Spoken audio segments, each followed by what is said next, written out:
Assalamualaikum dan salam sejahtera. Saya Iqbal Ahmad dan ini adalah teori perpisahan sejagat.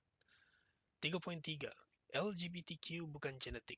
Mutakhir ini, kajian genetik dan evolusi manusia telah mendapati bahwa pembunuh bersiri yang mendapatkan kegembiraan dengan melakukan pembunuhan sebenarnya adalah terdorong oleh mutasi gen dalam DNA yang mempengaruhi cara berpikir. Dalam arti kata lain, pembunuh seperti Jack the Ripper itu adalah tidak normal dan tidak waras, meskipun kejadiannya adalah semula jadi. Jadi, persoalan yang tinggal adalah, bila mana kelompok LGBTQ itu menuntut penerimaan masyarakat terhadap perlakuan pelik mereka atas hujah bersandarkan kononnya genetik, atas nasihat sinting bahwa manusia kononnya harus menjadi dirinya sendiri.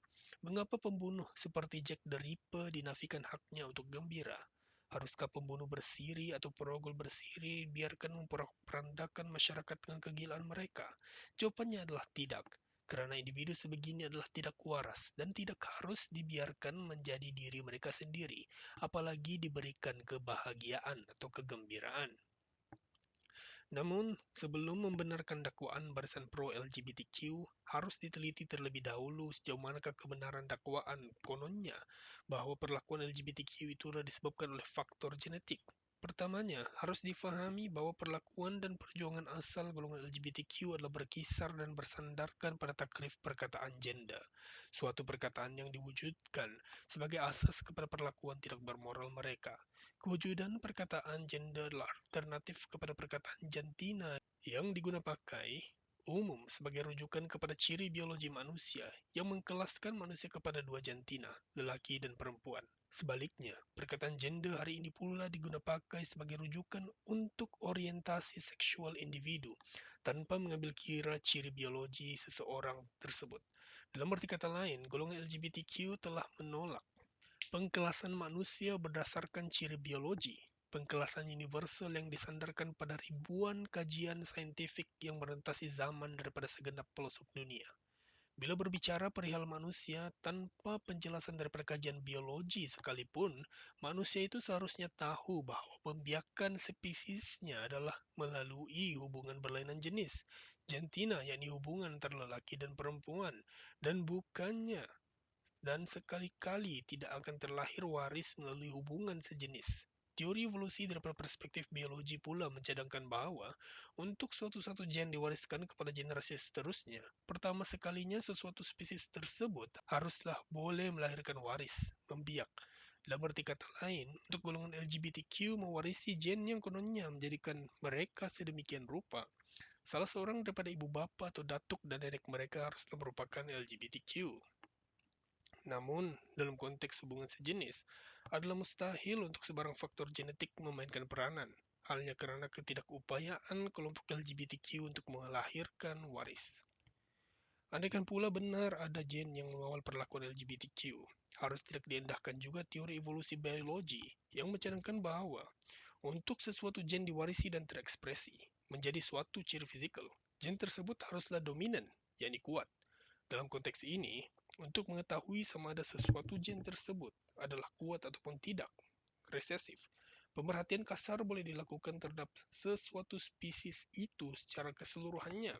Andai majoriti individu dalam spesies berkenaan menunjukkan suatu ciri yang serupa, umpamanya kecenderungan untuk suka dengan jantina sejenis, maka boleh disimpulkan bahwa gen yang mengawal perlakuan tersebut adalah kuat.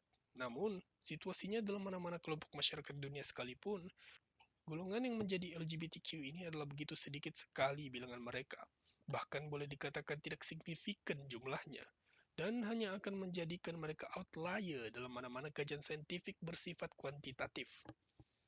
Pewarisan gen kepada kelompok yang sedikit menunjukkan bahwa gen tersebut adalah gen resesif, yakni lemah, adalah menjadi kebiasaan untuk gen yang lemah menjadi penyebab kepada berlakunya kekurangan upaya. Menurut teori keberlangsungan hidup yang terkuat, pewaris gen lemah yang tidak normal, yakni cacat, lazimnya akan disingkirkan daripada spesiesnya melalui cara kematian bergantung pada jenis kecacatan. Dengan cara yang sedemikian, gen penyebab kecacatan tersebut tidak akan diwariskan kepada generasi seterusnya, sekaligus mengelakkan kelahiran lebih ramai individu yang mengalami masalah yang serupa. Namun, meskipun pewarisan gen resesif seringkali mengakibatkan kekurangan upaya, Terdapat juga kes-kes pewarisan gen resesif yang memberikan kelebihan upaya kepada pewarisnya. Hal ini adalah benar dengan rujukan kepada kes-kes yang melahirkan atlet seperti Iro Mentiranta, pemenang 3 pingat emas sukan Olimpik acara luncur ski, dan mungkin juga Albert Einstein, seorang jenius yang tidak lagi perlukan pengenalan di abad ini. Iro adalah atlet luncur ski yang berasal daripada Finland dalam 3 acara sukan Olimpik musim sejuk antara tahun 1960 sehingga 1968. Beliau telah berjaya merangkul 7 pingat keseluruhannya dengan 3 daripadanya merupakan pingat emas, sekaligus menjadikannya catatan rekod luar biasa pada zaman itu sehingga menimbulkan kemusykilan pihak juri. Hal tersebut telah menyebabkan beliau dipaksa menjalani ujian doping. Namun, hasil pemeriksaan kemudiannya mendapati bahwa Iro sebenarnya mengalami sejenis kecacatan genetik yang menyebabkan tubuhnya menghasilkan sel darah merah yang lebih banyak berbanding manusia normal. Keadaannya tersebut telah banyak membantu kejayaannya, karena jumlah sel darah merah yang banyak telah membolehkan hemoglobin di dalam darah mengangkut lebih banyak oksigen dan meningkatkan daya tahan kardiovaskular tubuhnya. Albert Einstein dalam pada itu adalah seorang warga Jerman berketurunan Yahudi yang wajah dan namanya cukup sinonim dengan gambaran seorang jenius di alam ini. Pada tahun 1915, Einstein telah memperkenalkan teori relativity garapannya yang pada hari ini dikenali ramai melalui persamaan E equal to mc square, ataupun E sama dengan mc kuasa 2. Persamaan sama yang telah digunakan saintis Amerika Syarikat untuk membangunkan teknologi bom atom dan seterusnya digunakan untuk memenangi Perang Dunia Kedua. Sebaik meninggal dunia pada tahun 1955, doktor yang bertanggung jawab menjalankan autopsi ke atas tubuh Einstein telah mengeluarkan otak jenius terbabit dan mengawetnya. Penelitian lanjut kemudiannya mendapati bahwa saiz otak Einstein adalah lebih besar pada bagian tertentu berbanding otak manusia normal, sekaligus mendorong banyak kajian saintifik pada hari ini untuk menguji hipotesis yang mengaitkan kebijaksanaan kepada ciri genetik yang dimiliki individu. Kini, kajian meta-analisis telah membuktikan kebenaran tentang kewujudan perkaitan tersebut. Ringkasnya, kalaupun ada di antara golongan LGBTQ ini yang memiliki gen resesif yang bertanggung jawab atas perlakuan pelik mereka, hasilnya bukanlah kelebihan upaya yang wajar diberikan pengiktirafan seperti halnya dengan Iro dan Einstein. Sebaliknya, ia adalah kekurangan upaya yang menuntut kesadaran sivik serta moral daripada golongan tersebut. Hal ini karena spesies yang kuat adalah spesies yang boleh membiak dan memastikan keberlangsungan hidup spesiesnya. Namun, jelasnya golongan ini sudah kehilangan upaya untuk berbuat demikian apabila gagal untuk melahirkan waris. Secara logiknya, tidak mampu membiak dan tidak mampu mewariskan gen adalah dua sebab mengapa LGBTQ tidak seharusnya wujud pada hari ini, dan mengapa genetik bukanlah faktor penyumbang kewujudan malapetaka tersebut. Kenyataan ini diperkukuhkan lagi dengan dapatan kajian mutakhir yang mencadangkan tidak ada faktor genetik yang menjadikan individu gay. Lambert 2019. Apabila persoalan tentang rasional dan signifikan perlakuan LGBTQ dibangkitkan tentang bagaimana perlakuan mereka hanyalah atas dorongan nafsu semata dan tiada mendatangkan sebarang hasil, seringkali teknologi persenyawaan sel seks, zygote dalam tabung uji digunakan mereka untuk berhujah, seolah-olah teknologi tersebut telah dibangunkan khusus untuk kegunaan mereka yang tidak memerlukan pasangan berlainan jantina mendapatkan waris. Namun, teknologi ini pun hanya akan berjaya menghasilkan waris setelah sel seks lelaki, sperma dan perempuan bergabung membentuk zygote. Tanpa keduanya, bayi tidak akan terhasil.